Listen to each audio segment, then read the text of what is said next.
I did it on my way. Bueno, el tema de hacerlo a la manera de cada uno y también hacer las cosas que uno desea. Y me calza perfecto para presentarles a alguien que tengo en línea, que quiero que conozcan, que realmente es una historia digna de compartir. Se llama Liliana Colino. ¿Quién es Liliana Colino? Es la única mujer militar argentina que pisó las islas durante la guerra. Atenti con esto. Ella quería ser guardaparques y terminó como enfermera de la Fuerza Aérea Argentina. Y hay una historia muy pero muy linda para compartir y para contarles. Liliana, buenas tardes. Sebastián Shapiro te saluda aquí en Duplex, en LU2 de Bahía Blanca. Gracias por atenderme. Hola Sebastián, buenas tardes. Para mí es un gusto hablar con ustedes. ¿Cómo estás? ¿Todo bien? Todo bien, gracias a Dios. Bueno, Liliana, la verdad que tengo unas ganas de escuchar tu historia, porque sé que querías ser guardaparques. En aquel momento me acuerdo que a veces no había tanta cabida para las mujeres en la fuerza, pero finalmente la vida y las circunstancias hicieron que sí puedas cumplirte tu sueño. Contanos un poquitito cuándo se despertó esta pasión por querer pertenecer a una fuerza militar. Y accidentalmente, como vos dijiste, bueno, yo me recibí de enfermera en el año 78, en febrero del 80 me recibí de veterinaria. Cuando terminé la facultad, decidí que quería ser guardaparques. Evidentemente me gusta mucho estudiar, ¿no? Uh-huh. Eso sí, eso es así, me encanta estudiar y sigo estudiando. Bueno, y quería ser guardaparques, entonces fui en marzo, fui a Parques Nacionales, me dijeron, no, mujeres no pueden entrar. Yo realmente, en ese contexto social en el que vivíamos en esa época, había profesiones que eran de hombre y profesiones que eran de mujer. Y justamente yo estudié una profesión de mujer, que es enfermería, y una profesión de hombre, es veterinaria. En ese momento había un 10% de veterinarias en la facultad, el 90% eran varones.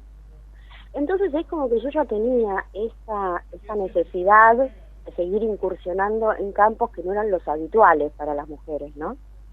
Y entonces, cuando me dijeron que no, volvía muy ofuscada en el 132, desde Retiro, yo vivía en Caballito, y veo una ficha de Fuerza Aérea que dice, la Fuerza Aérea Argentina incorpora personal militar femenino, profesionales de enfermería. Y es como que tuve una de esas chispazos, ¿viste? Y dije, no me quieren de guardaparque, bueno, me meto a la Fuerza Aérea. No porque yo tuviera una inclinación militar, ni ninguna de mi familia fuera militar, nada que ver, simplemente fue ese impulso. ¿Y la formación militar dónde la hiciste? ¿Ahí en Ezeiza? Claro, y 2 veces hice. Primero la hice, pero no en la escuela de suboficiales. Porque en ese entonces las mujeres no compartíamos con los varones. Nosotros lo hicimos en el hotel de Ezeiza, estábamos, y la instrucción militar las hacíamos en las piletas de Ezeiza, no en la escuela de suboficiales con los varones. Ahora, lo que sí hicimos mixto fue cuando hice la promoción a oficial, a alférez. Ahí sí fue mixta. La primera vez, que fue en el año, después que volvimos de la guerra, en el año 82, fuimos a la Escuela de Aviación Militar, y esa fue la primer cursada mixta que tuvimos. Momento acá. Fuimos a la guerra. ¿Vos fuiste a la guerra? Sí. Contanos Era cómo... personal militar. Claro. Yo desde 1980 era personal militar. Y vos cuando abrazás la carrera militar, vos sabés que si va a haber una guerra te van a llamar. Bueno, ¿cómo fue ese llamado y qué viviste en Malvinas?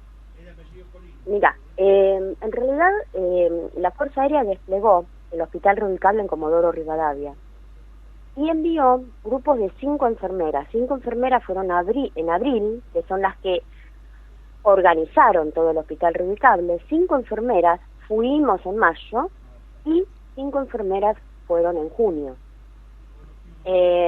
Cuando nosotros en el Hospital Rubicable recibíamos los pacientes que eran evacuados desde las islas por los Fokker o los Hércules, y que eran, se les hacía el triage en el hangar de YPF que estaba al lado del hospital y frente a la pista de aterrizaje. Se les hacía el triage, que era dividirlo según su patología, según el arma que pertenecían, según la urgencia del traslado. Después se les daba un refrigerio y nosotros aprovechábamos ese momento para hacer la contención emocional de los pacientes. ten en cuenta que venían de una situación de mucho estrés en las que les era difícil hablar. Y de repente el hecho de que nosotros le diéramos una chocolatada, un refresco, un sándwich, y se lo diéramos en la mano, es como que te decían gracias y después te decían, vos no sos de tal lado, y ya entablaba el diálogo, ¿viste? Bueno, después aparte hice evacuaciones aeromédicas en el Merlin de terapia intensiva dentro de la costa patagónica, y de Puerto Argentino a Comodoro Rivadavia en el Hércules C-130. Son evacuaciones masivas esas, es decir, que se hacen de muchos pacientes, no es como en el Merlin que se lleva un solo paciente. En las evacuaciones en Hércules C-130, que siempre se hacían de noche, con silencio de radio, a ras del mar, con las olas chocando contra las ventanillas, teniendo en cuenta que ya en ese momento ya se había producido, cuando yo fui ya se había producido el desembarco inglés, por lo tanto estábamos en zona de exclusión, con dominio aéreo y marítimo del enemigo ya. Claro, y aparte volaban a esa altura para no ser detectado por los radares. Exactamente. Y en ese momento, ¿cómo era tu experiencia siendo, creo, y confírmame, en la única mujer argentina integrante de las Fuerzas Armadas en estar en las islas? ¿Cómo era el trato con tus compañeros? ¿Qué te decía? ¿Cómo te trataban? ¿Qué opinabas vos, no? Porque de la experiencia trunca guardaparque a estar viviendo un conflicto bélico y ser la única mujer. Hay mucha diferencia, ¿no? ¿Qué te parece? Hay mucha diferencia. Pero yo creo que lo que pasa es que la instrucción militar te ayuda a organizar mucho tu cabeza, a poner prioridades, a decidir cuándo y cómo hacerlo.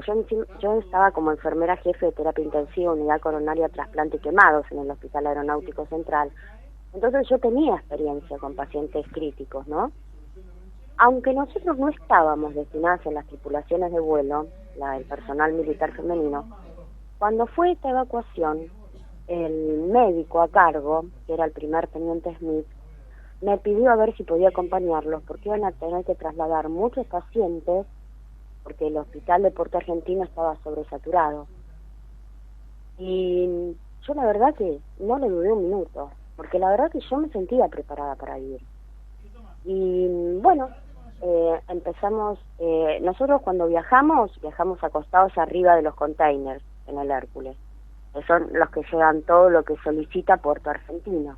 Entonces cuando llegás a Puerto Argentino, con el avión carreteando permanentemente, porque el Hércules es un avión muy pesado, de gran porte, y si aterriza, para despegar necesita carretear mucho. Ya estábamos con bombardeos y alertas rojas, entonces arriesgarse a aterrizar implicaría que destruyeran el avión. Por lo tanto, carretea todo el tiempo. Entonces, mientras que va carreteando, van descargando los containers y nosotros vamos corriendo atrás hasta que terminan de descargar los containers, nos subimos y entonces vienen las ambulancias, marcha atrás, con las puertas abiertas, y nosotros vamos deslizando los pacientes dentro del avión. El avión no está en ese momento acondicionado como avión sanitario, aunque se puede acondicionar como avión sanitario, pero el tiempo no te lo permitía, porque teníamos muy poquito tiempo para hacer la evacuación. Hay que tener en cuenta que en cuanto decían que había alerta roja, el capitán decía, se terminó la evacuación, empieza a subir la rampa, ya no se puede seguir evacuando pacientes. Claro, entonces se trataba de evacuar lo máximo en el menor tiempo posible. Incluso los que estaban un poco mejor de los mismos heridos ayudaban a subir a los que no podían, ¿no es cierto?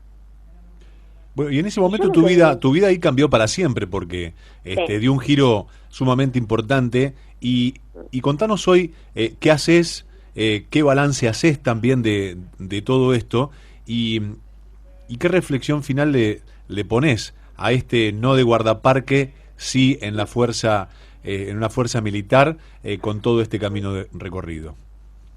Mira, fundamentalmente yo lo que pongo es la importancia del trabajo en equipo, de el altruismo de tus compañeros, de que todo el mundo siempre trata de levantarte el ánimo. Yo en ningún momento sentí que nadie me menospreciara ni me quisiera perjudicar en absoluto. Todo el tiempo siempre tratando de ayudarnos.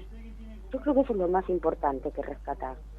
La otra cosa muy importante, y es lo que te cambia la vida de ahí en más, es que cuando estás cerca, ahí, entre el límite de la vida y la muerte, vos te replanteás muchas cosas en la vida.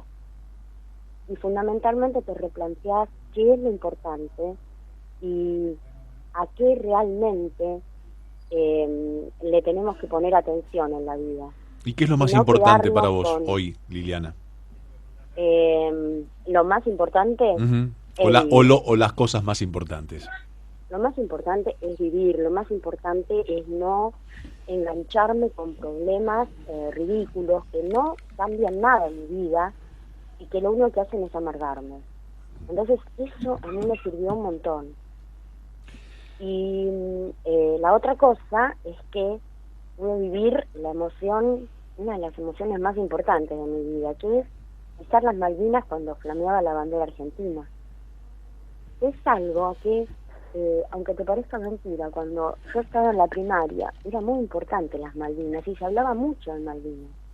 Entonces es algo que vos ya lo tenés en el ADN, no pasó como posteriormente, que yo lo viví con mis hijos, que prácticamente no se habló de Malvinas.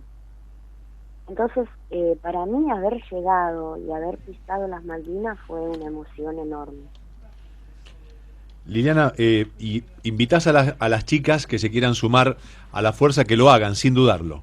Sí, sí, aunque no sé cómo está ahora, porque yo me fui hace 34 años de Fuerza Aérea, así que no sé, yo sigo en contacto con Fuerza Aérea, pero no te puedo decir, pero lo que sí te puedo decir es que las cosas cambiaron muchísimo, que ahora están totalmente equiparados los hombres con las mujeres, que nada que ver a lo que se vivió en mi época, desde ya. ¿Qué haces ahora? Y soy médica veterinaria, y yo siempre hice las dos carreras, siempre trabajé en las dos, hasta el año 2001, que fue cuando la Fundación Favaloro empezó. Yo trabajaba en la Fundación Favaloro en ese momento, y la Fundación Favaloro empezó con problemas económicos después del suicidio de Favaloro, y dieron retiro voluntario.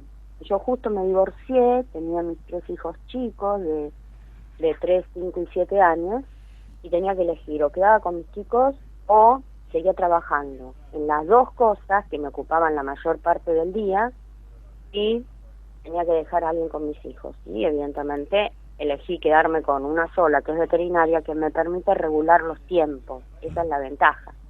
No cumplo un horario fijo, sino que lo manejo yo el horario, ¿no? Tal cual. Liliana, gracias por atenderme, te felicito por tu historia de vida y también por esto que compartís con todos nosotros, te deseo lo mejor siempre y hasta el próximo contacto. Dale, gracias, les mando un beso enorme y gracias por mantener vivo el espíritu de Malvinas. Siempre hay que mantenerlo vivo, por supuesto. Por favor. Un beso grande. Gracias. Liliana Colino, quien después de decirle o que le digan que no a ser guardaparques, se enroló en la Fuerza Aérea, combatió en Malvinas, estuvo como la única mujer que enfermera allí en las Islas Malvinas y hoy desarrolla su vida recordando con nostalgia, con las ganas de volver a ver flamear la bandera en las Islas Malvinas, la bandera argentina, y siguiendo con su vida y contándonos un poquitito de su historia.